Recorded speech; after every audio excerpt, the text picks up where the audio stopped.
निवडणुकीच्या काळात माझ्यावर अॅट्रॉसिटी दाखल व्हावी यासाठी अनेक प्रयत्न झाले असा आरोप भास्कर जाधवांनी केलाय।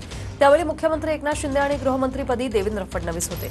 माझ्या अटकेसाठी वरिष्ठ नेत्यांचे फोन येत होते असा दावाही त्यांनी केलाय। सारखं म्हणणं की माझ्यावर अॅट्रॉसिटीचा गुन्हा दाखल करा आणि ह्यांना जेलमध्ये टाका। षडयंत्र काय होतं हे लक्षात घ्या। एसपीचा मी आभारी आहे। मी त्यांना एकदाच सांगितलं, साहेब जी यंत्रणा असेल ती तुम्ही चौकशी लावा, तुम्हाला जे शोधायचं ते शोधा। जर मी खरोखर अशा प्रकारचा एखादा जरी शब्द प्रयोग केला असेल तर मला जेलमध्ये टाका, मला जेलमध्ये टाका। पण साहेब मी एकही शब्द प्रयोग केलेला नाही, काही कारण नाही।